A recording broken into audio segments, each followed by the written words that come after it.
And we will turn now to Mr. Colbert for his 5 minutes of testimony. Good morning. My name is Stephen Colbert, and I am an American citizen. It is an honor and a privilege to be here today. Congresswoman Lofgren asked me to share my vast experience spending one day as a migrant farm worker.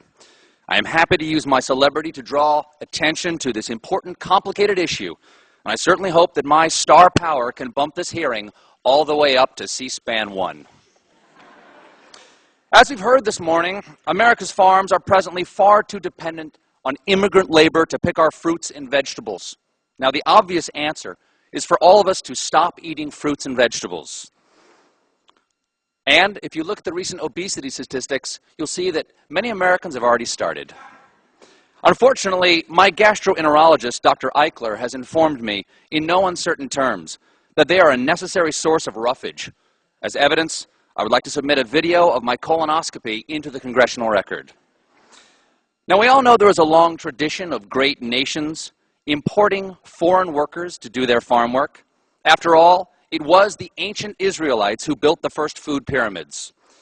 But this is America. I don't want a tomato picked by a Mexican.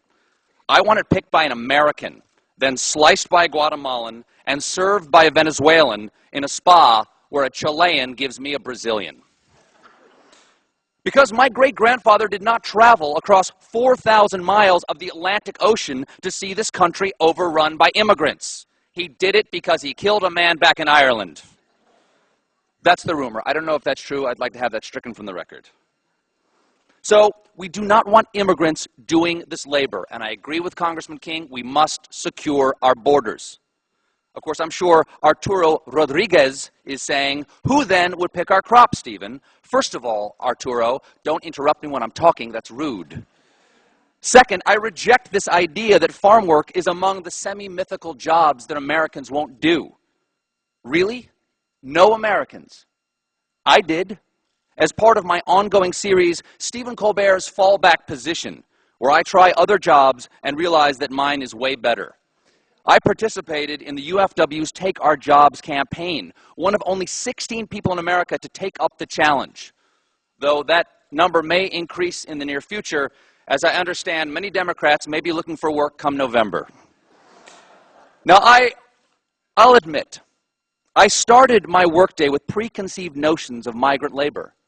But after working with these men and women, picking beans, packing corn, for hours on end, side by side, in the unforgiving sun, I have to say, and I do mean this sincerely, please don't make me do this again. It is really, really hard. For one thing, when you're picking beans, you have to spend all day bending over. It turns out, and I did not know this, most soil is at ground level. If we can put a man on the moon, why can't we make the earth waist high? Come on, where is the funding? This brief experience gave me some small understanding of why so few Americans are clamoring to begin an exciting career as seasonal migrant field worker. So, what's the answer? I'm a free market guy.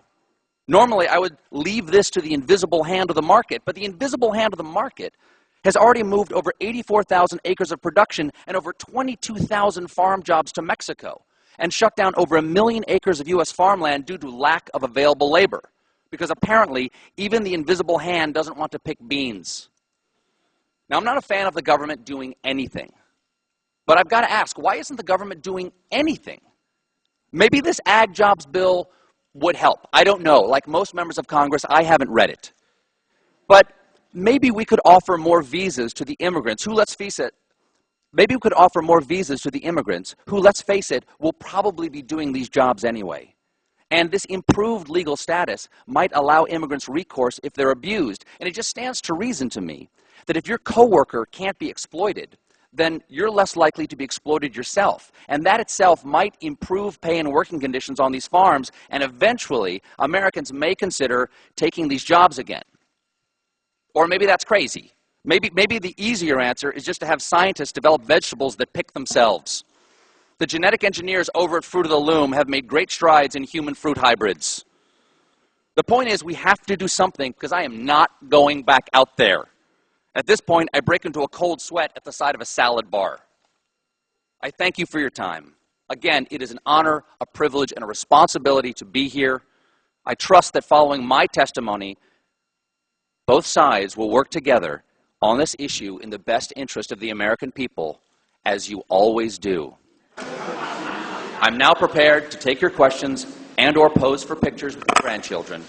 I yield the balance of my time. USA #1. Thank you.